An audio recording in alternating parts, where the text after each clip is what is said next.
Tagar Institut, Jurnalisme dan Riset.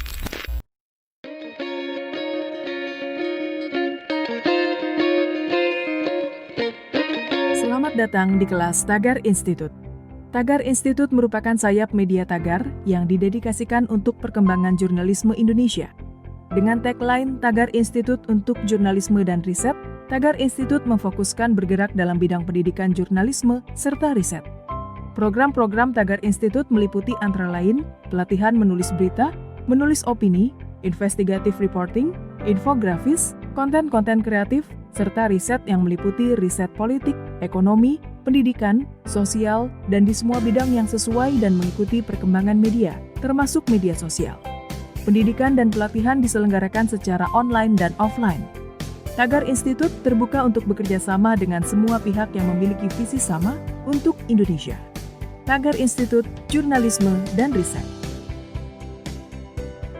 Selamat datang kami ucapkan kepada para peserta kelas virtual Tagar Institut. Dengan tagline Tagar Institut untuk sayap media Tagar yang fokus bergerak dalam bidang pendidikan jurnalisme dan riset. Tagar Institut juga terbuka melakukan kerjasama dengan lembaga pemerintahan, LSM, sekolah, perguruan tinggi, dan pelatihan kepenulisan. Saya Kori Olivia, menjadi moderator dalam acara hari ini. Saya ingin membacakan tata tertib untuk mendukung kelancaran kelas Tagar Institut. Yang pertama, selama pemateri berbicara, harap peserta mematikan atau mute mikrofon. Yang kedua, jika bertanya langsung, video harap dihidupkan. Yang ketiga, pertanyaan bisa ditulis lewat kolom chat.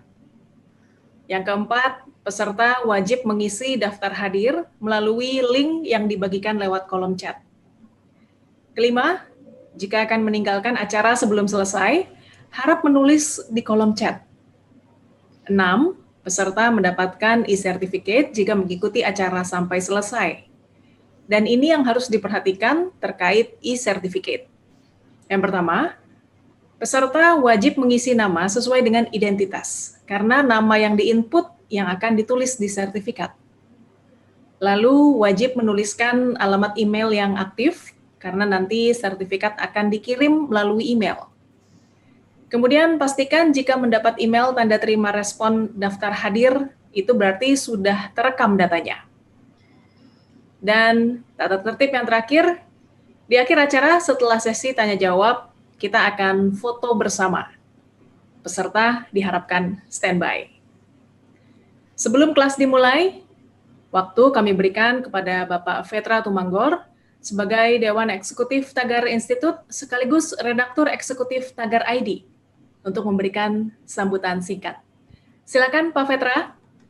Ya, selamat siang Bapak Ibu semua, kawan-kawan yang menjadi peserta pelatihan jurnalistik kita pada saat ini. Selamat datang kembali ke acara pelatihan jurnalistik yang diselenggarakan oleh Tagar Institut. Terima kasih telah bergabung dengan Tagar Institut. Untuk kali ketiga kita mengadakan pelatihan jurnalistik dan kali ini materi yang kita bawakan adalah mengenai bahasa. Dan di sini sudah hadir pakar bahasa ya. Pakar bahasa jurnalistik nih, pakar bahasa jurnalistik. Mungkin beliau nanti akan banyak bercerita tentang bagaimana sebenarnya banyak kesalahan-kesalahan penulisan sederhana di dalam penulisan jurnalistik, tapi nggak juga hanya di jurnalistik sebenarnya ya. Banyak sekali di instansi pemerintah atau lembaga-lembaga pemerintah juga seringkali terjadi salah penulisan. Mungkin karena ketidaktahuan atau selama ini sudah terbiasa salah, ya sudah terbiasa salah. Tapi ternyata memang kalau kita nanti belajar dari Pak Uksu Suhardi, nama lengkap beliau, kalau kami panggilnya Pak UU ya.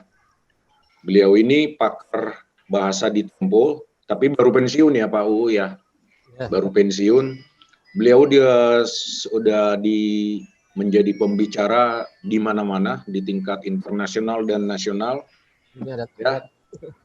sudah kemana-mana kalau berbicara tentang bahasa. Pusat Bahasa juga sering memakai beliau. Jadi kita sangat beruntung pada saat ini jika Pak UU ini bersedia memberikan pelatihan singkat kepada kita mengenai bahasa ya.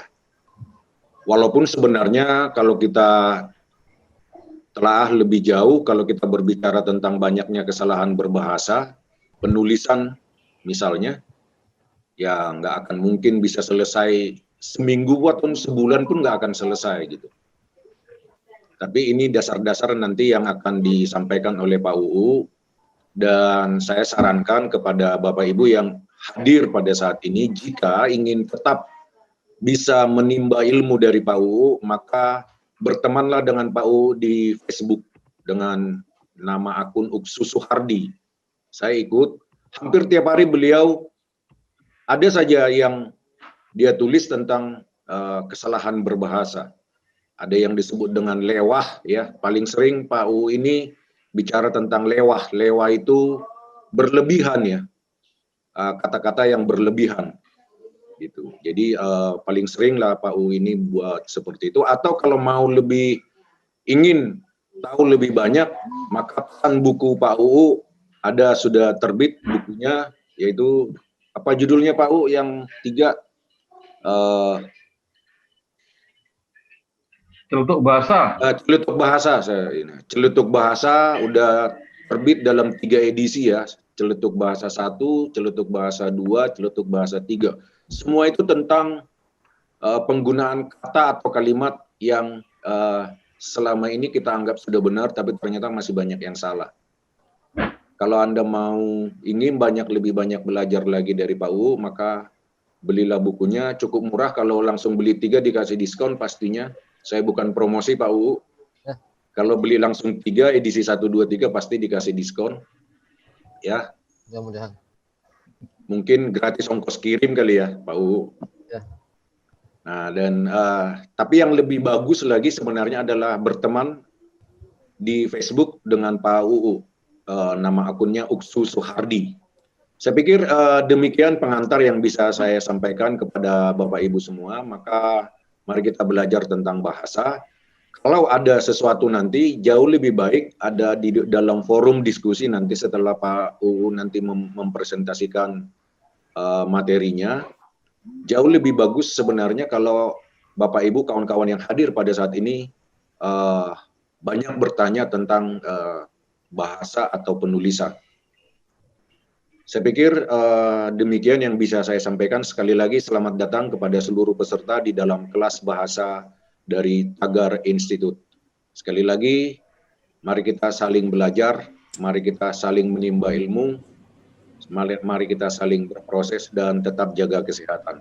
Untuk selanjutnya saya berikan kembali kepada Cory Olivia. Terima kasih Pak Vetra. Baik, selanjutnya waktu kami berikan kepada Bapak Uksu Suhardi, penulis serial buku Celetuk Bahasa, sekaligus mantan redaktur Bahasa Tempo, untuk menyampaikan materi hari ini, yaitu menerapkan bahasa Indonesia yang baik dan tepat untuk media. Silahkan Pak UU, nanti kalau waktunya tinggal 10 menit atau tinggal 5 menit, saya ingatkan jangan kaget ya Pak ya. Ya. Silakan Pak. Oke, materinya sudah ada ya? Sudah ada Pak. Kan, oke. Selamat siang teman-teman. Assalamualaikum warahmatullahi wabarakatuh. Salam sejahtera. Tadi saya sebut pakar, sebenarnya saya bukan pakar lah, saya praktisi. Gitu. Saya punya pengalaman panjang ya, cukup. Saya 22 tahun di Tempo gitu. Jadi, saya akan berbagi pengalaman lah, kita berdiskusi nanti. Mudah-mudahan mencerahkan gitu. Kita mulai dari materi saya tentang bahasa Indonesia ya, sebenarnya bahasa Indonesia dalam media massa gitu. Boleh ditampilkan? Jadi kita bagi dulu yang namanya ragam bahasa. Ragam bahasa kita bisa bagi dalam 3 bagian besar lah ya. Itu ada ragam forma. Ragam forma itu biasa dipakai untuk karya ilmiah ya, karya ilmiah. Kemudian juga dalam situasi resmi lah, pidato kenegaraan juga itu menggunakan ragam formal. Ini belum tampil ya ininya. Oke, sambil nanti ya. Ada ragam formal, tadi sudah sebut, ada ragam non formal ya. Ragam non formal itu biasa dalam bahasa sehari-hari pergaulan kita lah, dengan teman atau ketika belanja di pasar itu pakainya ragam non formal itu. Biasanya ciri-cirinya tuh tidak menggunakan kata-kata baku, kalimatnya juga bukan kalimat baku gitu, bukan kalimat yang ada dalam kata bahasa baku bahasa Indonesia. Juga banyak misalnya imbuhan itu tidak lengkap itu, misalnya saya mau membeli ya saya mau beli gitu, saya mau beli buku ini, bukan saya akan membeli buku ini, bukan seperti itu. Jadi ya bahasa sehari-hari lah kalau kita ngobrol dengan teman kan seperti itu dalam pergaulan. Kemudian ada ragam formal, ada non formal ya. Nah di tengah-tengahnya itu ada yang namanya ragam semi formal. Nah disitulah bahasa jurnalistik atau bahasa media massa ya berada gitu. Karena tidak sepenuhnya formal, bahasa media massa juga bahasa media sosial. Sama media sosial juga ada tengah-tengah itu. Cuma kalau bahasa media massa itu cenderungnya ke formal ya, lebih cenderung ke formal. Sedangkan bahasa media sosial itu condongnya ke bahasa non formal. Tadi ya ragam bahasa formal, non formal, semi formal. Kita bisa lanjut ke berikutnya. Nah ini contoh bahasa formal ya. Bahasa formal yang di atas tuh. Abdul yang lahir di Bekasi, kuliah dan bekerja di Tangerang. Nah, kalau semi formal itu bisa seperti ini bentuknya. Lahir di Bekasi, Abdul kuliah dan bekerja di Tangerang. Ada perbedaan sedikit ya. Tapi ada juga non formal yang perbedaannya agak jauh. Abdul lahirnya di Bekasi, kuliah sama kerjanya di Tangerang. Itulah bahasa non formal. Bahasa sehari-hari ketika ngobrol sehari kan seringkali, wah, saya lahirnya di Bogor tapi saya kerjanya di Jakarta gitu. Nah, beda dengan bahasa formal. Saya yang lahir di Jakarta bekerja di mana gitu. Nah semi formal bisa menghilangkan kata yang di tengah itu dipindahkan ke depan. Lahir di Bekasi, Abdul kuliah dan bekerja di Tangerang. Itulah perbedaan yang sederhana ya, yang simple perbedaan situ. Nah, maaf. Nah kalau kalimatnya panjang, di sini perbedaannya formal nih, panjang sekali kan. Ada 5 baris 1 kalimat itu. Ketika meninjau simulasi imunisasi vaksin COVID-19 di Tanah Sareal Bogor kemarin, Presiden Joko Widodo dan seterusnya itu sampai kalimat terakhir tersebut. Itu 1 kalimat. Kalau bahasa jurnalistik, bahasa media massa itu bisa dipecah menjadi 3 kalimat itu. 3 kalimat yang pendek-pendek. Jadi karena ada 3 pokok pikiran. Ada 3 pokok pikiran yang bisa dipecah menjadi 3 kalimat itu. Pertama, pemerintah hanya akan beli vaksin COVID-19 dari perusahaan yang masuk daftar Badan Kesehatan Dunia atau WHO, titik gitu. Nah, ditambahkan Presiden Joko Widodo bisa menegaskan hal itu ketika meninjau simulasi imunisasi vaksin di Tanah Sareal Bogor kemarin, titik. Ditambahkan, tapi Presiden tidak menyebut merek dan produsen vaksin tersebut. Itu kan ada perbedaannya. Nah, terutama kita lihat kalau bahasa media massa atau jurnalistik, kata hubung seperti tapi itu bisa saja di awal kalimat. Di kalimat terakhir kan ada tapi Presiden. Kalau bahasa formal akan tetapi biasanya. Tapi tidak boleh di depan, tapi akan tetapi, Presiden. Nah, dalam jurnalistik masih bisa dimungkinkan gitu kata-kata yang tidak harus panjang itu. Juga bahasa jurnalistik itu menghindari bentuk-bentuk seperti itu gitu. Sementara itu, dalam pada itu, seperti kita ketahui bersama, seperti disebutkan di atas tuh tidak perlu lagi dalam bahasa jurnalistik, apalagi kalau alinea sudah alinea baru ya langsung saja ke pokok masalahnya gitu atau pokok pikirannya gitu. Tapi juga jangan sembarangan nulis bahasa jurnalistik itu. Saya bulan Oktober ya saya menjadi juri untuk pemilihan media massa yang berbahasa Indonesia terbaik gitu. Ada 83 media itu yang dinilai dari Aceh ya, dari Sabang sampai Merauke lah, dari Aceh sampai Papua gitu. Nah itu sebagian besar loh, bukan setengah atau sebagian besar bahasanya masih kacau. Ini saya ambil contoh nih, kalimat di atas. Jadi 2 tenaga kesehatan di Puskesmas Bado setelah ditelusuri, titik. Itu tidak jelas itu apa maksudnya. Terus sebelumnya mereka menghadiri resepsi pernikahan di mana di situ ada 2 warga Jember yang ternyata kontaminasi COVID-19. Sama sekali tidak jelas apa yang mau dikatakan. Nah ini contoh bahasa Indonesia yang kacau gitu. Kenapa disebut bahasa jurnalistik? Karena diterbitkan oleh sebuah orang gitu. Jadi mau tidak mau disebut bahasa jurnalistik, padahal tidak layak disebut sebagai bahasa jurnalistik karena terlalu rancu gitu. Bukan hanya rancu tapi sangat rancu di sini. Itulah karena tidak memahami apa itu kalimat itu. Sama contoh di bawah juga bisa dibaca ya. Dia juga menjelaskan seterusnya itu tidak jelas gitu. Bahkan ada salatik harusnya penghubung jadi penghubung gitu ya. Itulah karena tidak memahami kalimat. Apa itu kalimat, apa ciri-ciri kalimat, apalagi kalimat efektif gitu. Ini kan syaratnya adalah kalimat sempurna nih. Ini saya kembalikan lagi nih ke awal ya. Nah, pengertian kalimat itu. Kalau yang peserta sini saya rasa sudah tahu, tapi saya ulangi lagi ya. Kalimat adalah satuan bahasa terkecil yang mengungkapkan satu kesatuan pikiran atau perasaan. Jadi kalau ada dua kesatuan pikiran ya pecah menjadi dua supaya kalimatnya tidak terlalu panjang gitu. Nah dalam tulisan kalimat pasti diawali oleh huruf kapital ya, huruf besar gitu. Tidak mungkin kalimat diawali oleh huruf kecil atau angka gitu. Pasti huruf besar. Kemudian kalimat juga pasti diawali dengan titik. Kalau belum ada titiknya belum bisa disebut kalimat itu. Kecuali kalimat perintah tentu diawali dengan tanda seru. Tapi tanda seru pun ada titiknya kan di bawahnya gitu. Panjang terus titik juga. Kalimat tanya tentu diawali tanda tanya gitu.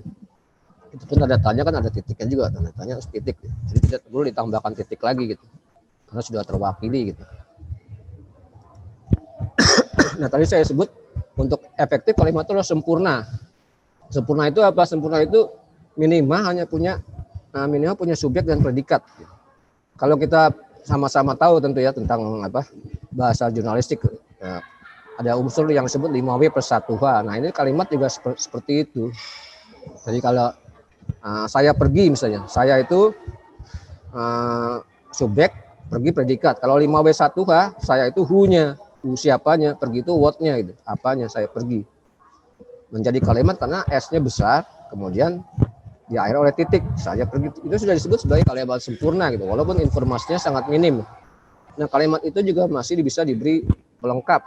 Where dan when atau di mana dan kapan. Saya pergi ke Istana Negara Jakarta kemarin kan.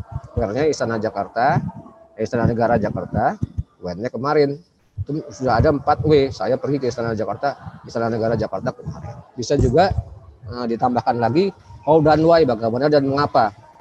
Saya pergi ke Istana Negara Jakarta kemarin menumpang mobil teman untuk menemui presiden. Ada how-nya, bagaimana ke sana? Maaf. Bagaimana kesana dengan menumpang mobil teman. Terus kenapa, why, kenapa kesana untuk menemui presiden. Nah ini ada kalimat yang ringkas, tapi ada 5W plus 1H-nya gitu. Itu sudah disebut sebagai kalimat berita gitu. Disebut sebagai berita, bahkan berita bahwa dengan informasi yang memang minim ya, informasi minim, tapi sudah jelas itu. Kapan, siapa, kapan, apa, di mana, dan seterusnya gitu, sudah lengkap. Gitu. Nah, kalimat efektif itu selain itu ciri-cirinya apa? Ciri-ciri utama atau syarat utama itu harus singkat. Singkat ya. Ini seperti kalimat dalam tulisan jurnalistik juga harus seperti ini gitu, singkat. Hanya menggunakan unsur yang diperlukan, tidak lewah gitu ya, tidak lewah, tidak lebay, tidak menggunakan kata-kata mubazir. Kemudian padat itu tidak berisi pengulangan kata. Maksudnya dapat mungkin dalam satu kalimat tidak ada dua kata yang sama. Gitu. Misalnya ada kata dapat dua. Dalam satu kalimat yang satu diganti dengan persamaan atau sinonim yaitu bisa, dapat diganti dengan bisa supaya tidak ada dua kata dapat. Kemudian jelas itu artinya strukturnya teratur tentu artinya tidak berantakan ya, harus rapi gitu. Harus rapi, jangan sampai predikatnya dulu, subjeknya di belakang, walaupun pembaca paham tapi pasti perlu waktu lama kalau strukturnya tidak teratur. Lengkap itu mengandung semua unsur pembentuk kalimat. Jadi jangan sampai bisa pergi Bogor ya harus ada pergi ke, harus ada ke gitu. Pergi Bogor ya harus pergi ke Bogor, karena bisa aja pergi dari Bogor, pergi melewati Bogor ya. Jangan bisa presiden pergi Bogor ya presiden pergi ke Bogor, itu bukannya contoh gitu. Kemudian cermat memakai tanda baca dan pilihan kata yang tepat gitu. Jadi tanda bacanya jangan salah penempatannya juga. Misalnya titik ya harus ada di akhir kalimat, kemudian ada komanya juga harus tepat gitu. Kapan pakai koma, kapan tidak, atau apa yang harus diikuti koma, apa yang tidak gitu. Terus pilihan kata harus tepat. Tentu saja pilihan kata, kalau kita salah pilih kata sebagai penulis, pembaca bisa bingung gitu. Bingung, bahkan bisa seperti tertipu gitu. Entah sengaja entah tidak, pilihan kata itu ya harus tidak boleh tidak tepat gitu. Yang penting lagi dari semua itulah tidak menyimpang dari kaidah.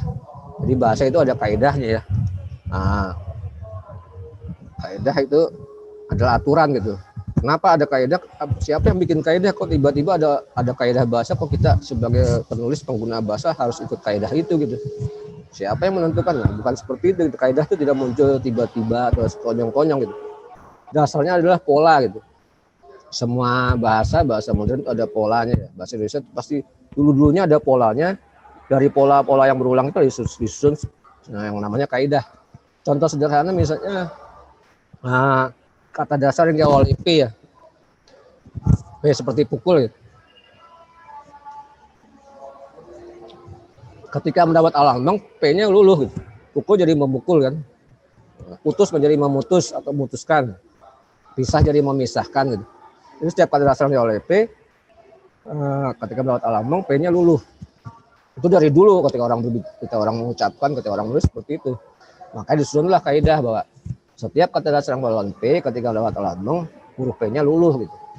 Dan itu tidak hanya untuk kata dasar yang oleh P, sebenarnya ada lagi T, K dan S gitu. Jadi P, T, K, S gitu. Untuk T misalnya tutup, menutup ya. Tutup kan bukan mentutup, menutup. Gitu. Tulis kan menulis bukan menulis. Jadi juga untuk K itu kasih, mengasihi, bukan mengasihi kan kasih, kurang, mengurangi. Untuk S misalnya sayang, menyayangi, sikat, menyikat, gitu. Bukan mensikat, menyikat. Nah, dari situlah itu awalnya polanya dari dulu seperti itu. Ketika belum ada aturan pun seperti itu, orang menulis seperti itu, ngomongnya seperti itu, atau bicara seperti itu. Maka disusunlah kaidah dalam bahasa Indonesia, Mbak. Setiap kata dasar yang diawali huruf P, T, atau K, atau S akan luluh keempat huruf itu kita mendapat alambang. Itu hanya contoh kaidah ya. Kaidah dalam bahasa Indonesia gitu. Banyak kaidah yang lain gitu. Saya rasa selanjutnya nih adalah contoh-contoh kekeliruan ya. Kekeliruan dalam pemakaian bahasa di media massa ini saya ambil contoh gitu. Karena menyimpang dari kaidah gitu. Tidak mengikuti kaidah. Padahal kalau tulisan kita atau bahasa kita mengikuti kaidah, taat kaidah, itu niscaya lebih mudah dipahami. Semakin kita menyimpang dari kaidah, bahasa yang kita hasilkan itu akan semakin sulit dipahami gitu. Jadi taatlah pada kaidah gitu. Ini saya ambil contoh karena waktunya juga tidak banyak, saya akan baca dengan cepat saja ya. Soal tanda baca misalnya. Tanda koma nih, tempat wisata yang selama ini ramai kunjungi turis domestik dan mancanegara mendadak sunyi senyap. Nah itu untuk apa ada koma setelah mancanegara gitu? Pada tempat sampai mancanegara itu adalah sebuah subjek. Mendadak itu predikat antara subjek dan predikat jangan dipisahkan oleh koma gitu. Jadi dibuang saja komanya gitu. Ya pasti dia menjadi efektif. Kemudian contoh lain ada 3 pilihan warna merah, biru dan hitam. Nah tanda titik 2 itu tidak bisa berdiri sendiri lepas dari huruf atau kata gitu. Jadi setelah warna langsung titik 2 tanpa spasi. Kemudian merah, biru dan hitam. Nah itu juga perincian kalau lebih dari 2 itu sebelum dan harus ada koma gitu. Merah, koma, biru, koma dan hitam, bukan merah, koma, biru dan hitam. Kalau cuma 2 tentu tanpa koma, merah dan biru misalnya. Tapi kalau perincian itu lebih dari 2 itu bisa 3, 4 dan seterusnya ya harus ada koma sebelum dan gitu. Ya yang lain ini mungkin ya saya tambahkan lah. Wali kota New York hadir dalam acara menjelang tragedi yang belasan 3.000 orang itu. Nah kelipatan ribuan itu dengan titik gitu. 3.000 itu yang tepat, bukan 3.000 gitu. Kalau urutan boleh tanpa titik. Misalnya tahun 2020 kan bukan 2.020 tapi 2020 karena itu urutan bukan jumlah. Tapi kalau ada orang bilang saya ingin hidup 2000 tahun lagi, itu jumlah harus 2.000. Harus ada titik. Tapi kalau urutan tidak. Seperti buku juga, buku itu terdiri atas 3.000 halaman misalnya. Itu 3.000 karena jumlah gitu. Tapi kalau lihat halaman 3.000, ya kalau bukunya tebal sampai 3.000, lihat halaman 3.000 tanpa titik sama sekali karena urutan gitu. Untuk jam misalnya juga pukul 10 itu bukan 10.200 tapi 10.00 gitu. Atau 10 lewat 30 misalnya 10.30 bukan 10.230. Kalau titik 2 itu ada di jam digital ya, atau emang bahasa Inggris Britain juga menggunakan titik 2 gitu, tapi kita menggunakannya titik gitu, 10.0. Kita ambil contoh yang berikutnya aja ya, soal huruf besar. Nah, supaya cepat saja, Pulau Jawa itu nama pulaunya diikutin nama pulaunya, jadi P-nya harus besar.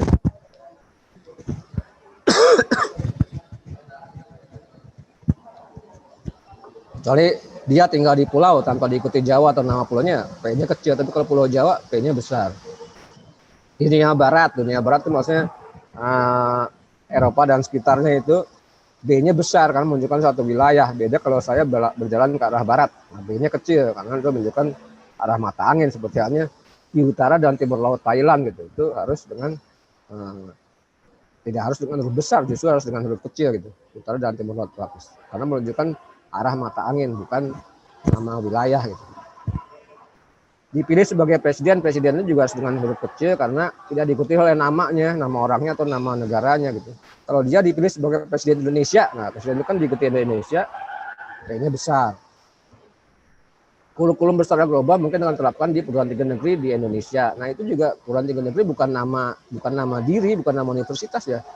T dan N-nya kecil gitu. Walaupun singkatannya besar. Kenapa singkatannya besar? Karena mengambil huruf pertama dari tiap kata gitu. Harus P, TN-nya besar, tapi ketika tulis kepanjangannya semua dengan huruf kecil karena bukan nama diri.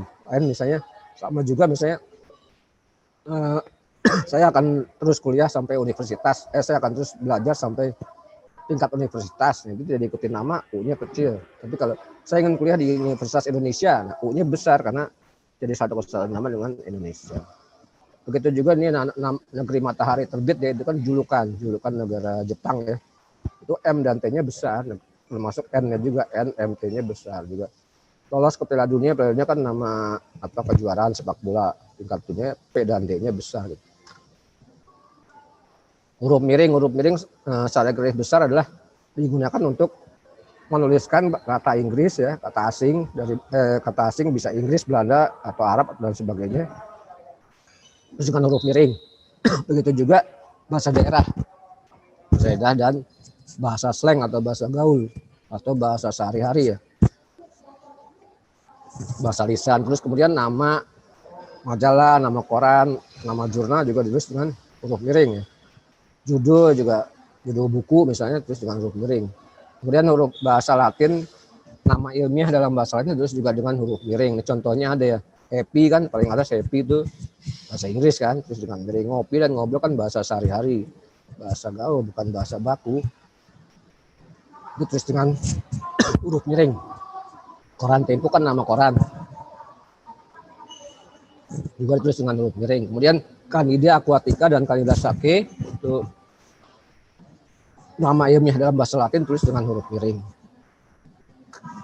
Sebaliknya Facebook dan Twitter itu nama diri ya, bukan judul, bukan nama media, tapi maksudnya bukan nama media massa, bukan nama koran atau majalah.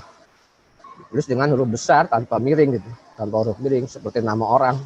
Walaupun nama orangnya asing, tetap aja. Misalnya George Bush ya, walaupun tulisannya George B-U-S-H, bacanya George Bush, tetap terus dengan huruf tegak kan, karena itu nama orang. Nah ini kata mubasir ya, tadi sudah disebut oleh Pak Vetra ya.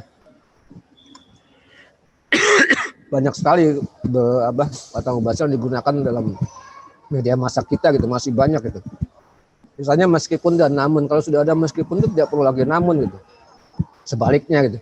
Kalau sudah ada namun tidak perlu meskipun gitu. Jadi contohnya bisa dilihat gitu. Kan bisa saja namunnya dibuang saja gitu. Meskipun masih perlu dititik lagi, kekurangan gizi dan seterusnya, buat apa ada kata namun di situ gitu. Dan kata hubung seperti untuk gitu ya, maka itu seringkali tidak diperlukan tuh. Tapi entah kenapa masih saja muncul dituliskan. Dia menentang niat mereka untuk mempersenjatai, buang saja untuknya, itu kalimatnya jadi efektif. Langkah teks untuk masuk ke dalam Curug Pasar dan seterusnya, langsung aja langkah teks masuk ke Curug Pasar, masuk kan pasti ke dalam gitu. Kan masuk kan tidak keluar ya, untuk apa itu lagi dalamnya, masuk ke Curug Pasar saja. Juga ini contoh yang di bawah, kalau sedang berprestasi maka akan ada reward gitu. Nah itu makanya dibuang saja, kalau sedang berprestasi akan ada reward. Untuk apa kata makan? Atau bisa saja misalnya seseorang berprestasi maka akan ada reward, bisa gitu. Tapi tanpa kalau, jadi pilihlah salah satu gitu. Kalau memungkinkan ya bisa dipertahankan kalaunya, atau ada kemungkinan lain ya makanya dipertahankan, jangan dua-duanya gitu. Sini juga contoh mubazir ya, kata yang tidak perlu sih. Mereka meminta kepada pemerintah agar serius, langsung saja. Mereka meminta pemerintah serius gitu. Untuk apa ada kepada dan agar gitu. Ini juga bawahnya dengan masuknya sang pemain, maka dengan masuknya sang pemain makin menambah ada serang klub. Untuk kata-kata dengan, karena gara-gara kata dengan di awal itu kalimatnya jadi rancu gitu, nggak jelas apa subjeknya gitu. Ketika kita buang dengannya, langsung kalimatnya menjadi efektif. Masuknya sang pemain makin menambah ada serang klub itu. Jadi kalau yang bawahnya sudah ada kata setelah untuk apa kemudian gitu, setelah spanduk dan seterusnya ya para pendemo mendapatkan diri, nggak usah lagi kalau ada kemudian gitu, kan sudah ada kata setelah. Ini juga contoh membahas lain tuh cuma dan saja gitu. Kalau sudah ada cuma tidak perlu saja gitu, atau kalau sudah ada hanya tidak perlu saja. Di sana memang cuma terlihat ratusan orang saja, buang sajanya. Di sana memang cuma terlihat ratusan orang, titik gitu. Atau di sana memang terlihat ratusan orang saja gitu. Tidak pakai kok cuma gitu, pilihlah salah satu gitu. Dan ada kata-kata yang berlebihan karena penggunaan saling gitu ya, saling berseberangan gitu. Nah perlu gitu, berseberangan sudah pasti dua hal yang berhadapan gitu. Jadi langsung aja dua kubu yang berseberangan. Contoh lain, saling berpelukan, nggak perlu berpelukannya kedua orang itu berpelukan gitu. Kalau mau saling ya kedua orang itu saling peluk atau kedua orang itu saling memeluk. Tapi kalau mau berpelukan salingnya dihapus. Ini juga seperti tadi kata dengan ada kata di yang mengganggu gitu. Di beberapa trotoar diberi ubin berwarna merah putih, diberi ubin berwarna merah marun. Yang diberi apa di beberapa trotoar nggak mungkin di beberapa trotoar diberi, tinggal dihapus dinya. Beberapa trotoar diberi ubin berwarna merah marun. Nah, kemudian yang bawah ia mulai berkuasa sejak 1981. Pilih aja ia berkuasa sejak aja, kenapa harus mulai gitu kan, sama artinya gitu. Atau bisa saja sejak mulai ini bertahan, ia mulai berkuasa pada 1981. Berikutnya adalah kata bentukan. Kata bentukan itu maksudnya kata turunan ya, jadi sebuah kata dasar yang diberi awalan atau akhiran gitu, atau dua-duanya gitu. Misalnya, ia sudah menggusur pemukiman liar warga di sepanjang Kali Sunter. Itu yang tepat bukan pemukiman adalah proses memukimkan. Yang tepat adalah permukiman, tempat bermukim, permukiman. Ini kan maksudnya tempat bermukim. Dia sudah menggusur tempat bermukim, jadi permukiman. Yang mirip juga adalah pencinta alam. Yang tepat pencinta alam, bukan pecinta gitu. Orang yang mencinta itu pencinta gitu. Kalau orang yang bercinta baru pecinta gitu. Yang tepat adalah kelompok pencinta alam, bukan pecinta alam. Dan karena tidak mentaati asas pembentukan dan seterusnya, itu yang tepat adalah menaati. Taat kan dari PTKS dulu, taat juga dulu menjadi menaati. Kemudian sebelahnya ada pembentukan. Nah, yang tepat pembentukan dengan satu K kan, bentuk ditambah pekan gitu. Pembentukan bukan ditambah pekan, nggak ada konteks atau awalan terus akhiran pekan gitu. Adanya mekan gitu, mengaturkan misalnya, mengadakan bisa. Kalau pembentukan K-nya satu gitu, pembentukan. Ini contoh lain, menghadiahi repro foto kepada sang ibu gitu. Yang tepat adalah ia menghadiahkan repro foto itu pada sang ibu gitu. Bukan menghadiahi. Kalau menghadiah itu langsung ke orang yang dikasih gitu. Dia menghadiahi sang ibu sebuah repro foto misalnya. Tapi kalau menghadiahkan ya hadiahnya itu langsung kepada hadiahnya, bukan orang yang akan diberi hadiah. Seperti halnya menugasi ya. Jadi dia menugasi presiden menugasi menteri gitu, bukan menugaskan menteri. Kalau presiden menugaskan pekerjaan itu kepada menteri. Ini bentuk lain, contoh lain, pengrajin. Ketika lewat Alanteng harusnya menjadi perajin. Seperti halnya rusak kan bukan pengrusak, tapi perusak. Rama kan bukan pengrama, tapi perama. Di sini harusnya juga perajin, bukan pengrajin. Juga ini hampir sama dengan menghadiahkan tadi adalah dikenakan. Golongan tersebut akan dikenakan, bukan dikenakan, tapi kalau akan kenaikan itu. Nah, kalau kenaikan dikenakan kepada golongan tersebut, bisa golongan tersebut akan dikenai. Itu contoh kata bentukan yang masih keliru diterapkan ya, di media massa kita, gitu. Di banyak media massa kita. Berikutnya ini soal kata depan ya. Kata depan juga harus dibedakan dengan awalan. Kata depan tuh selalu terus terpisah dengan kata yang mengikutinya. Contohnya di antara tuh selalu dipisah di antara. Di atas juga akan di atas dipisah, di sekitar juga di sekitar, semua menunjukkan tempat gitu. Di balik juga, di balik jeruji besi semua dipisah. Atas, di bawah, di tengah, di samping, di kiri, di kanan, di mana, di antara, semua itu dipisah karena itu kata depan menunjukkan tempat. Juga untuk ke mana, kemana-mana, ke atas, ke bawah, ke depan, ke samping itu yang itu juga dipisah karena kata depan bukan awalan. Contohnya awalan misalnya di balik, ada yang awalan tuh tubuhnya dibalik gitu. Tubuhnya dibalik menghadap ke barat gitu. Itu kata kerja di baliknya itu bukan menunjukkan tempat gitu. Jadi tubuhnya dibalik gitu. Dibikin terjungkal gitu ya misalnya. Itu baru digabung karena diri itu sebagai awalan. Nah, ini berikutnya ada kesalahan yang ditemukan dalam kata majemuk. Majemuk itu gabungan kata yang bentuk pengertian atau makna baru. Biasanya 2 kata, umumnya 2 tapi bisa lebih. Tapi yang penting adalah tulisannya harus dipisah. Ini ambil contoh ibu kota. Kota itu harus terpisah karena kata majemuk. Kerjasama juga. Contoh ini di bawahnya ada tanda tangan, itu terpisah. Tanggung jawab dipisah. Ketika mendapat awalan pun bertanggung jawab tetap dipisah tulisannya. Bertanggung spasi jawab. Nah, kata majemuk akan ditulis gabung ketika mendapat awalan plus akhiran sekaligus. Contohnya nih, mempertanggungjawabkan kan tanggung jawab ditambah awalan sekaligus akhiran, jadi mempertanggungjawabkan itu harus dipisah, harus digabung gitu. Karena dapat awalan plus sekaligus akhiran. Tanda tangan juga bertanda tangan dipisah, tapi menandatangani itu digabung. Nah, mendapat awalan plus sekaligus akhiran, jadi menandatangani digabung. Tanda tangan dipisah. Sepak bola juga kata majemuk dipisah, sepak bola. Tentu saja ada beberapa kata yang sebenarnya kata majemuk tapi sudah dianggap sebagai satu kata gitu. Misalnya matahari kan selalu ditulis dengan tanpa spasi gitu. Matahari jadi satu gitu. Itu dianggap sebagai satu kata. Juga misalnya kacamata juga seperti itu. Juga kata olahraga ya, walaupun semua cabang olahraga ditulis terpisah, sepak bola, tenis meja, lempar lembing, semua itu terpisah, tapi olahraganya sih terus digabung sebagai satu. Bagaimana kita bisa tahu ya? Apa boleh buat kita harus menghafalkan itu gitu, dengan cara melihat kamus. Gitu. Tapi secara umum kata majemuk itu terpisah ya. Ada beberapa ya, tidak terlalu banyak yang digabung. Nah, sudah dianggap sebagai satu kata atau satu kesatuan kata. Ini soal pilihan atau penulisan kata ya. Apa kata yang tepat gitu? Jangan sampai kita keliru menggunakan kata gitu. Ini yang pertama itu masih sering ditulis secara keliru. Beberapa studi telah meneliti hubungan antara diabetes dengan gangguan pendengaran. Nah, pasangan antara itu bukan dengan, melainkan dan.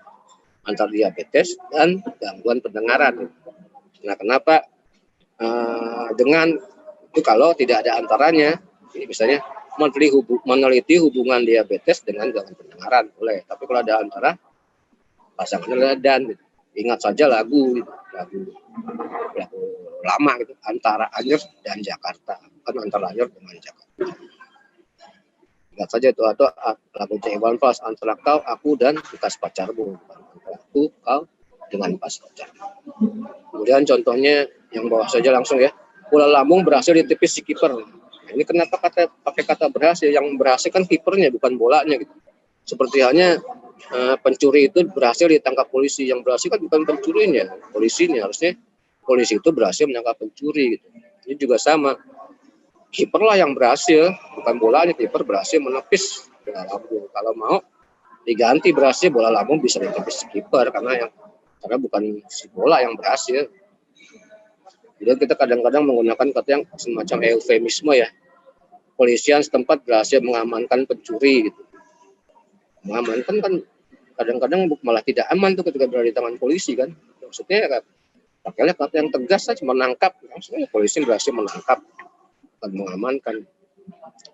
Susi tidak bisa dimintain dikonfirmasi. Konfirmasi itu kan penegasan ya. Jadi bukan Susi tidak bisa ditegaskan, tapi Susi justru dimintai penegasan gitu. Jadi yang tepat bukan dikonfirmasi tapi dimintai konfirmasi. Yang paling bawah itu contoh soal atas serapan ya. Banyak media waktu itu apalagi ketika terjadi gempa di Palu itu menulis liquefaksi gitu ya. Padahal kan itu dari bahasa Inggrisnya liquefaction gitu. Penulisannya, jadi yang itu adalah liquefaksi bukan liquefaksi. Kalau likuiditas ya itu beda lagi sumber katanya. Tapi liquefaksi itulah penulisan yang tepat dengan bukan dengan itu, seperti halnya leukemia gitu. Banyak yang menulis leukemia padahal maksudnya kan sesuai dengan bahasa aslinya, nama ini bahasa Inggris ya leukemia. Oke, sebelum terakhir nih masih ada satu bentuk terikat ya. Tadi ada kata majemuk, ini soal bentuk terikat. Bentuk terikat berbeda dengan kata majemuk, itu harus ditulis dengan serangkai dengan kata yang mengikutinya gitu. Jadi antar, anti, ekstra, maha, mako, mikro, non, pasca, pra, super itu semua harus ikut melekat dengan kata yang mengikuti. Anti korupsi, pengadilan korupsi itu dan seterusnya itu anti korupsi digabung. Antar departemen, antar bentuk terikat antar, jadi antar departemen digabung. Pasca juga, pasca trauma, pasca sarjana itu digabung tulisannya. Antar departemen juga, antar kota, antar desa, antar provinsi itu semua digabung. Kemudian non juga bentuk terikat, non bunga itu tulisannya digabung. Non bunga, non karyawan digabung. Pra juga bentuk terikat, pra studi, pra lahir, pra sejarah semua terusnya gabung. Untuk sub misalnya sub bagian, subordinat.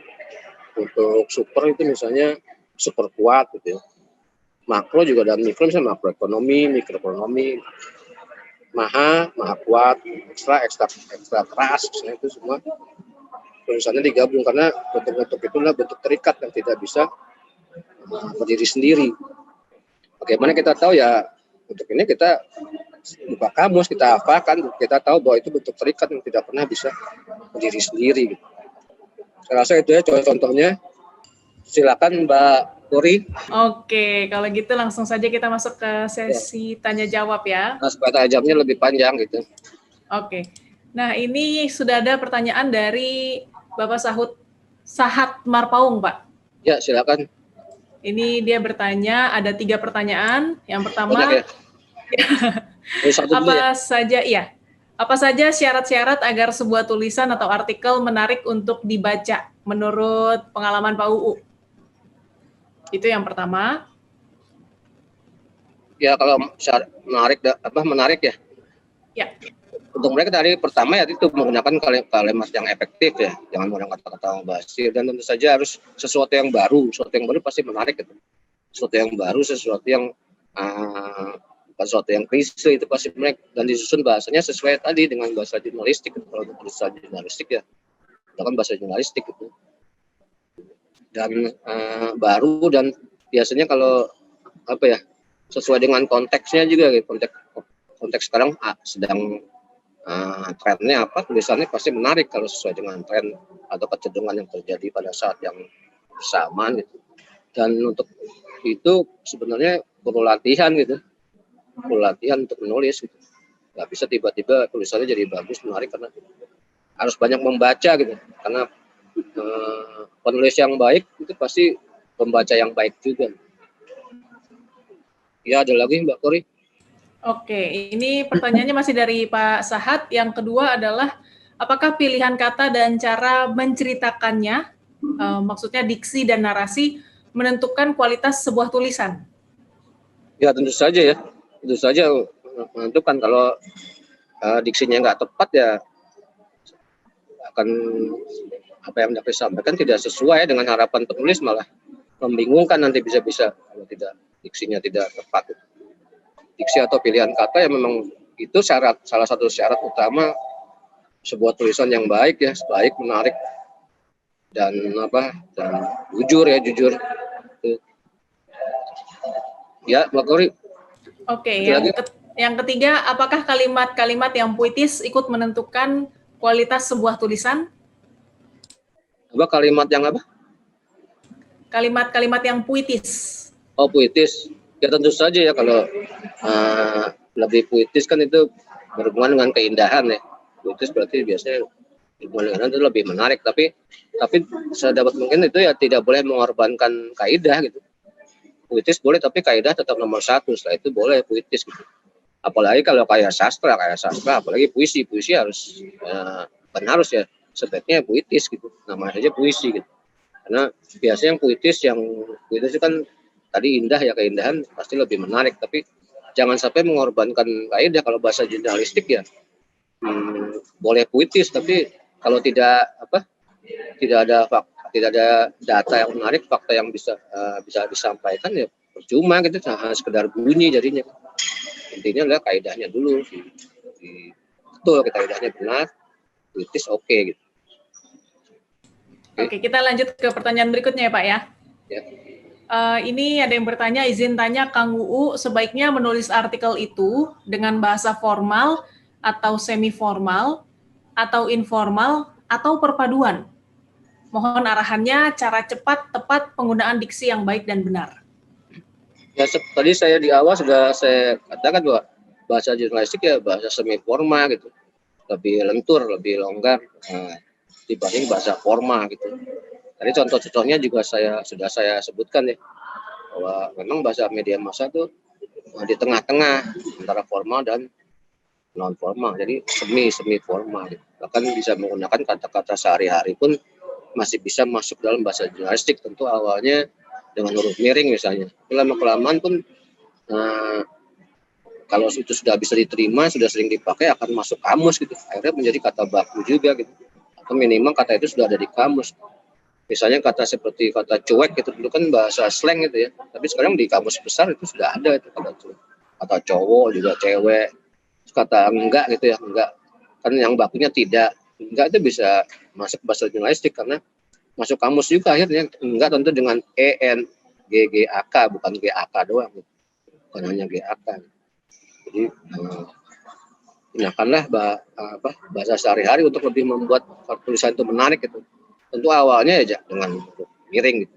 Sekarang kan juga kata seperti ambiar gitu bisa masuk ke dalam sebuah tulisan jurnalistik, bisa. Kata itu kan sudah sangat populer gitu. Kalau kata anjay gimana Pak? Ya seperti anjay ya bisa juga gitu. Itu dengan huruf miring dulu lah, jangan anjay gitu. Jadi rame lagi kalau anjay ya. Oke, kita lanjut ke pertanyaan berikutnya ya Pak. Ya. Ini dari Mia Setianingsih.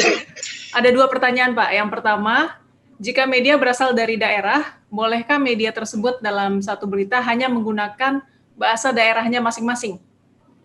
Ya boleh kan, tergantung itu kan tujuan media itu gitu. Tujuan maksudnya konsumennya siapa, pembaca yang tuju siapa. Kalau pembacanya di daerahnya ya boleh saja, tentu saja. Kan seperti juga kita bahasa Indonesia nulisnya buat orang Indonesia gitu.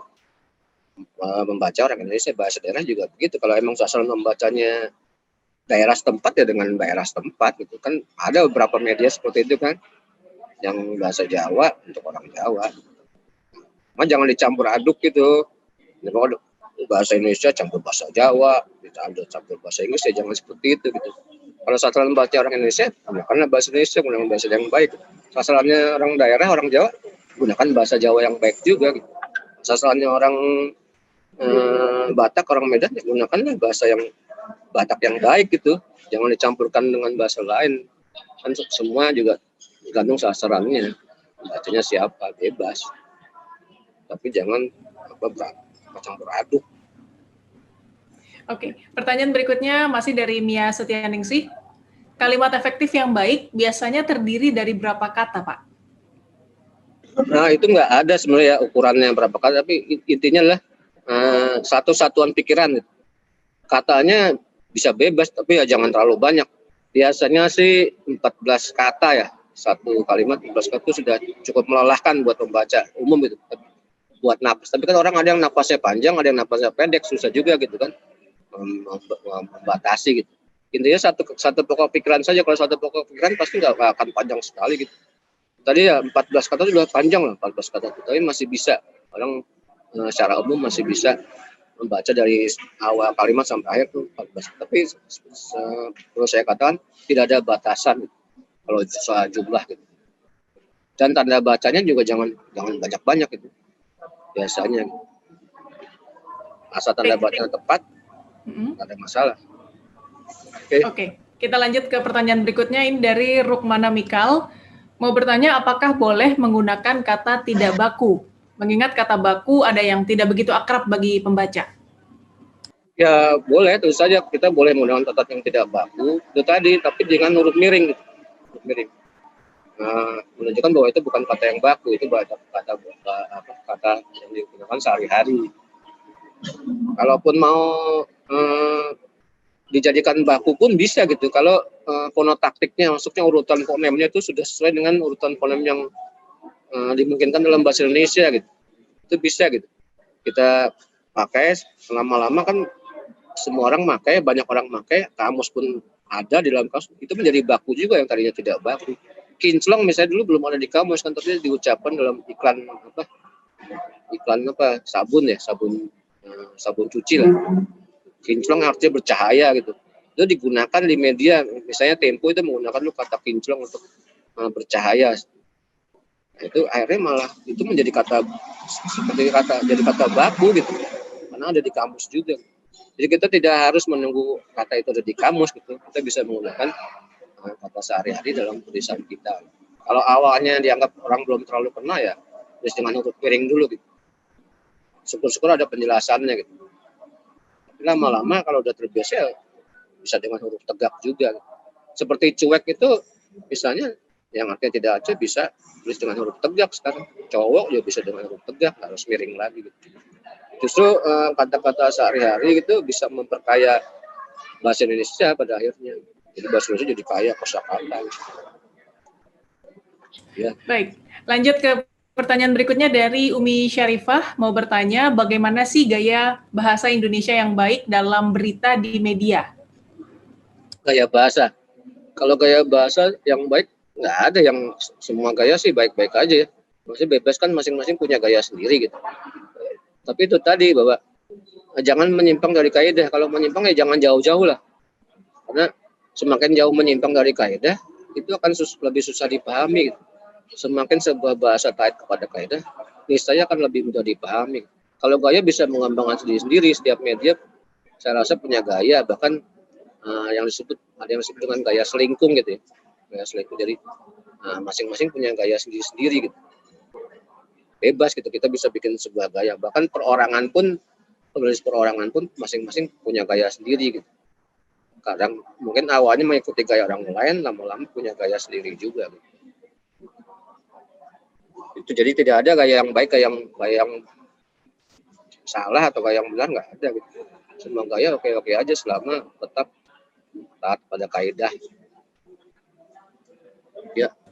Oke, lanjut pertanyaan berikutnya ada dari Nabila Sania, ingin bertanya bagaimana cara mempertahankan konsistensi bahasa dari awal tulisan sampai akhir tulisan, Pak? Ya kalau konsistensi sih ketika kita menulis sih mungkin jangan terlalu ke sana, tulis aja dulu sampai selesai, lalu kita baca lagi gitu. Kita selesai baca jangan langsung itu siap diterbitkan, ya enggak, kita baca lagi gitu. Apakah udah tepat tanda bacanya, apakah sudah tepat pilihan kata yang kita pakai, apakah huruf besar atau huruf miringnya misalnya gitu. Nah, itu kalau kita sudah periksa akhirnya menjadi konsisten kan. Apa yang kita pilih, kata ini kita pilih ya jangan diubah-ubah lagi gitu. Nanti jadi bingung pembacanya gitu. Makanya setiap media yang baik itu, setiap media ada editornya, editor bahasanya, dia akan merapikan juga gitu, merapikan lagi bahasanya supaya konsisten gitu. Penulisan itu konsisten gitu. Itu kalau kita pakai orang tua dipisah, ya udah tulisnya dipisah terus apapun artinya gitu. Kalau digabung jangan berubah-ubah gitu. Itu yang tidak konsisten. Nulisnya yang benar yang mana gitu. Nah, yang benar itu orang tua dipisah atau digabung, Pak? Orang tua. Ya, suaranya hilang-hilang, Pak U. Ya, udah muncul ya? Udah. Ya. Nah, kalau orang tua dipisah, apapun artinya ya, orang yang tua bisa. bapak dan ibu juga dipisah. Kenapa harus dibeda-bedakan? Kalau bagaimana kita tahu ya konteks kalimatnya gitu. Konteks kalimatnya membuat kita tahu. Seperti halnya meja hijau, kan ada yang meja yang warna hijau, ada meja yang artinya meja hijau pengadilan, kan dua-duanya dipisah, nggak ada yang digabung gitu. Bagaimana kita tahu bahwa itu pengadilan dan memang meja yang berwarna hijau ya konteks kalimatnya. Kambing hitam juga nggak pernah ditulis digabung kan, pasti dipisah kambing hitam. Walaupun ada artinya bisa kambing yang berwarna hitam, bisa juga orang yang dipersalahkan gitu. Ya orang tua sama itu semua sebenarnya semua harusnya digabung, dipisah, misalnya orang spasi dua. Oke, kita lanjut ke pertanyaan berikutnya Pak. Ini dari Dedi Rahmawan, mau bertanya, di sejumlah media massa kadang lebih memilih menggunakan style book sendiri ketimbang yang ada di KBBI. Apa yang menjadi pertimbangan dan dasarnya? Tolong berikan contoh di Tempo. Terima kasih. Sebenarnya style book itu tidak menyimpang dari KBBI, enggak juga bahwa misalnya bukan KBBI ya, pedoman umum ejaan bahasa Indonesia PUEBI ya. PUEBI itu kan umum gitu, pedoman umum namanya PUBEI, pedoman umum ejaan bahasa Indonesia. Nah yang khusus kan tidak ada, terus dikembangkan oleh media masing-masing, mereka punya gaya sendiri-sendiri gitu. Itu bukan berarti menyimpang gitu. Ya. Tempo itu misalnya apa ya, dalam pilihan kata, sekarang kan orang banyak nulis klaster ya, KASTR itu seperti KBBI juga klaster gitu. Padahal itu kan dari bahasa Inggrisnya kan nulisnya dengan U, cluster gitu. Ya kan, cluster. Nah, seperti halnya bus gitu, bahasa Inggrisnya kan bus, kita kan membacanya ada yang bus, ada yang bis gitu.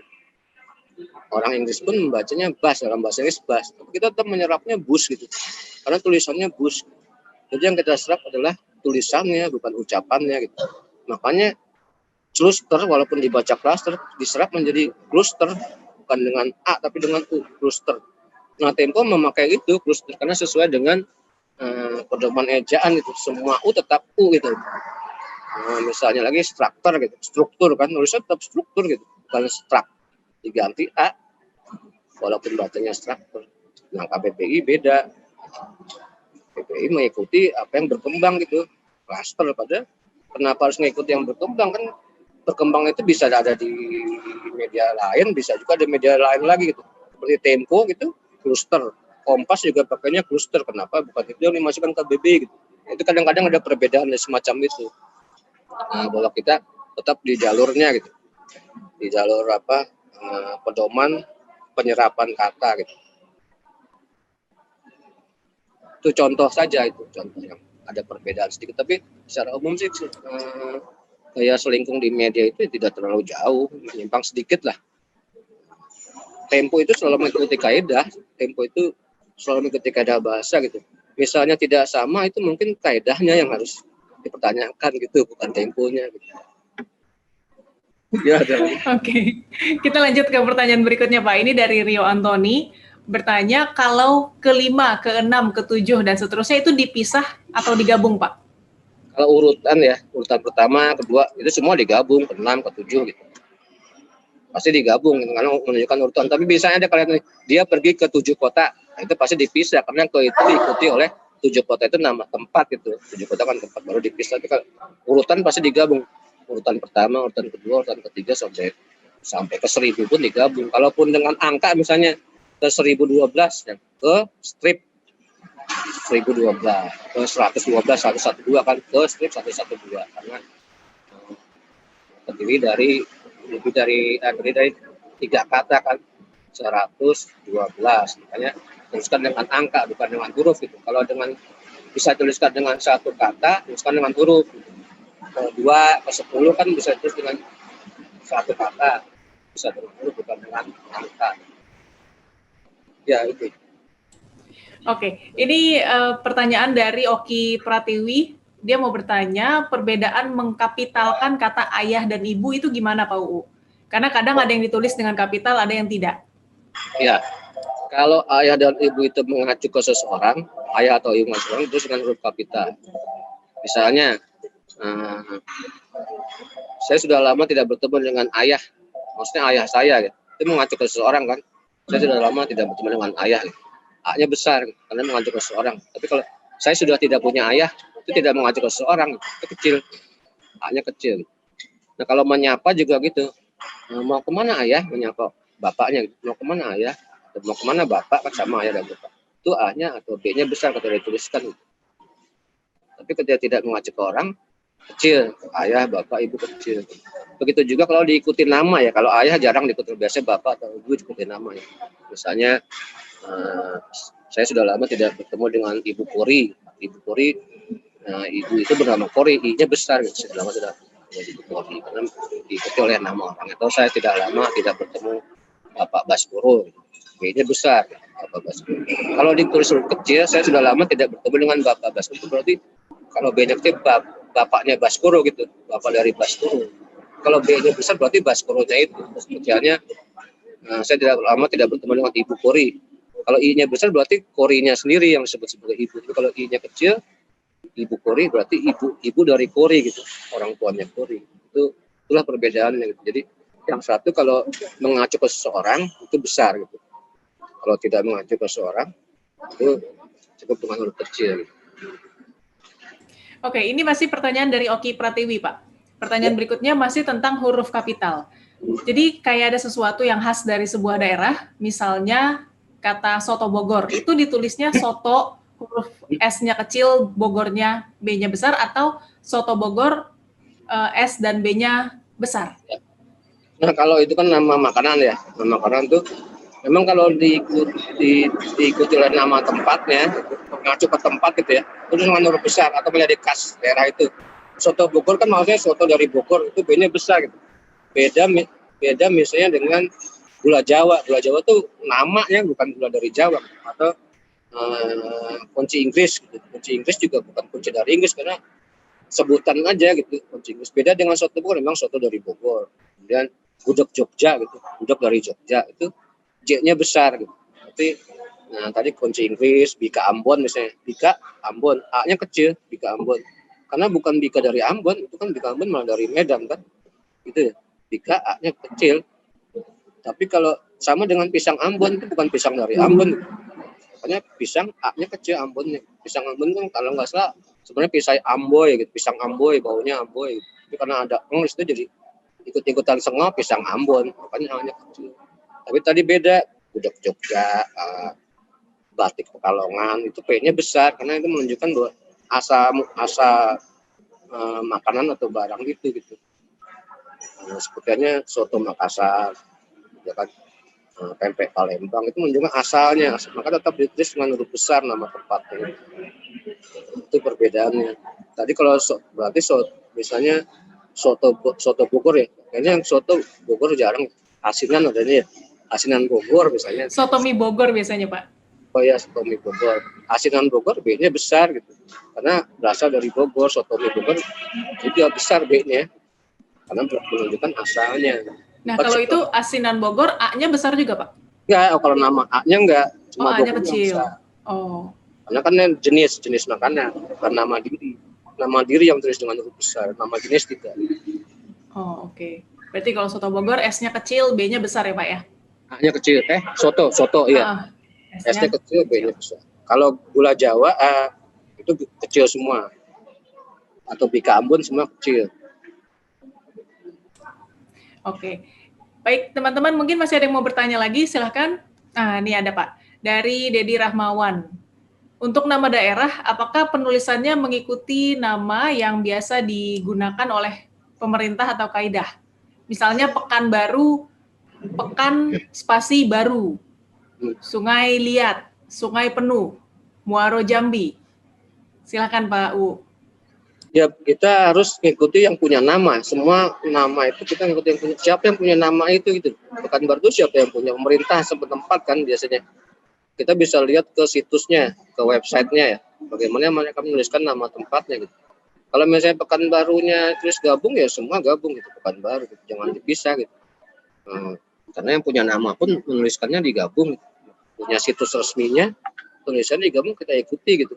Atau kalau mau pemerintah pusat yang menentukan nama-nama daerah, ya itu kita ikuti. Kita nggak bisa sesuai dengan keinginan kita sendiri. Kasih nama orang nanti Kori, saya ganti jadi Kora kan juga nggak mau gitu. Karena walaupun dengan Kori kan dengan tulisannya dengan apa? C ya. CORY. Cori. Iya kan nggak bisa kita jadi dengan K gitu. Walaupun dibacanya Kori, kenapa sih? Kenapa nggak pakai K sih, orang Kori kok bukan Cori gitu? Ya terserah yang punya nama kan. Kita mau manggil Cori atau Kori juga sebenarnya bebas saja gitu. Tapi kan yang punya nama bilang nama saya Kori ya. Begitu juga nama tempat, nama daerah sebenarnya seperti itu gitu. Jadi makanya ada perdebatan mana yang tepat, Sumatera apa Sumatera gitu. Tapi kalau kita lihat semua website atau situs pemerintah provinsi itu semua dengan gitu, Sumatera gitu. Walaupun beberapa media misalnya Sumatera, tapi kita ikutilah yang punya nama itu gitu.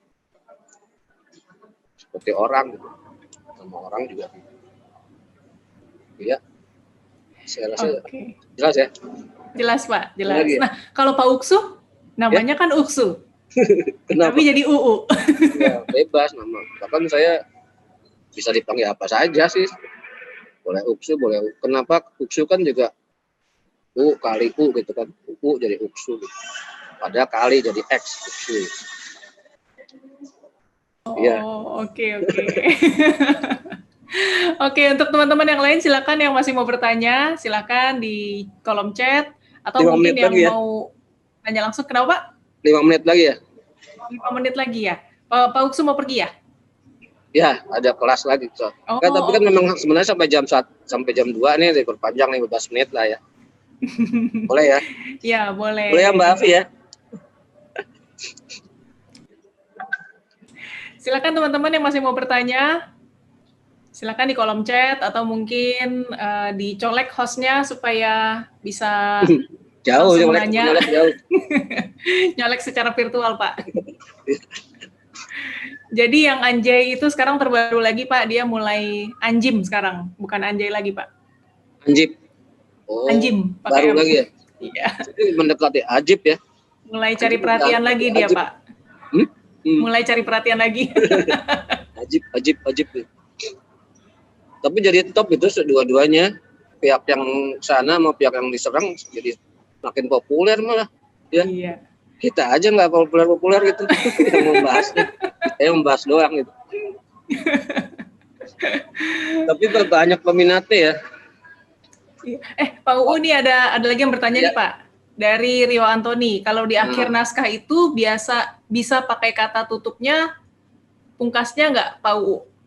Oh itu ya, itu mulai banyak dipakai ya, tutupnya, pungkasnya. Kayaknya diawali oleh Detik ya, pungkasnya itu nggak bisa ya, maksudnya pungkasnya dengan katanya tuh sama sekali beda gitu. Jadi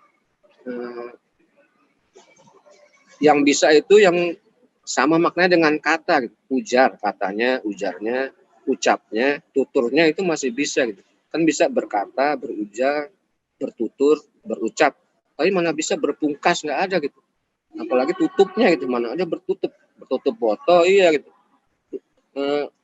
Apalagi kan biasanya ucapan orang gitu, kutipan ucapan orang ya akhir dengan pungkasnya berarti selesai atau tutupnya berarti. Padahal kan yang menutup bukan orang narasumber ya, penulisnya gitu. Yang menutup itu bukan narasumber. Harusnya tutup saya gitu, pungkas saya kan, orang penulis yang menutup. Tapi itu sekali lagi itu nggak tepat penggunaan kata itu.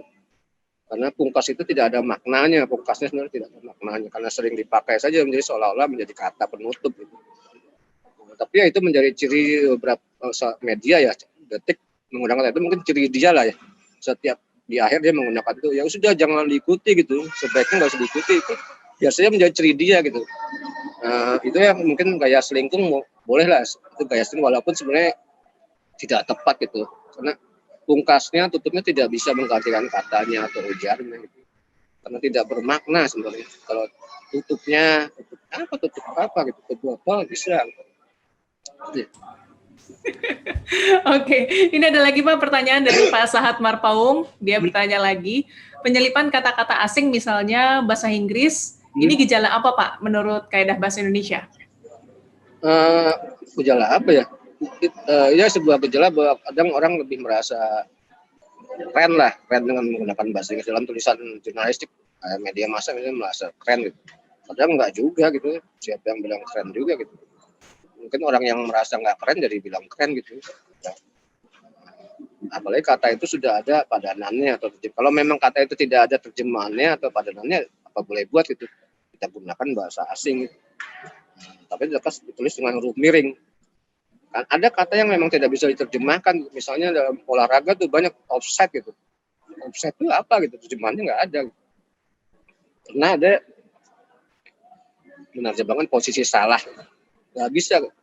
Kalau penyerang itu terjebak offside, maksud penyerang itu terjebak posisi salah kan nggak bisa. Offside sendiri jangan diterjemahkan atau dicari padanan, didefinisikan aja susah gitu. Offside itu apa, itu posisi salah ketika menerima bola di belakang lawan, tapi ketika bola ditendang dia masih di depan lawan, bukan offside. Pokoknya panjang definisi, makanya offside itu tidak bisa dituliskan dalam bahasa Indonesia, yaitu apa boleh buat offside dengan huruf miring, offside dalam sepak bola ya. Itu antara lain. Jadi gunakanlah bahasa Inggris itu kalau memang tidak ada padanannya gitu. Kalau kan kita sedang menulis dalam bahasa Indonesia ya, gunakan bahasa Indonesia, kalau bisa seluruhnya bahasa Indonesia selama ada terjemahannya kalau bahasa Inggris atau bahasa asing.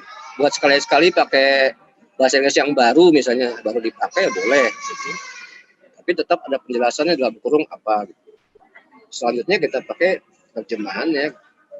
Jadi jangan sampai kita menggunakan bahasa asing atau Inggris untuk gaya-gayaan gitu, karena sama sekali nggak bergaya sebenarnya gitu. Oke, baik Pak UU, sudah jam 2.15. Pak UU mau kelas lagi Pak ada ya? Pertanyaan nggak apa-apa. Oh, ada. Sebenarnya ini ada pertanyaan, nambahin pertanyaan Rio Antoni Pak. Ini bagaimana kalau dalam akhir kalimat ditulis kata dia memungkasi percakapan? Itu kan sama tadi. Itu masih bisa ya, dia memungkasi percakapannya, dia menutup pembicaraannya bisa. Karena itu kan bukan tadi seperti tadi pungkasnya atau katanya yang pungkasnya atau tutupnya tidak bermakna gitu. Kalau ini kan bermakna, dia memungkasi perkataannya, dia pungkas itu kan akhir gitu. Dia mengakhiri perkataannya, dia menutup.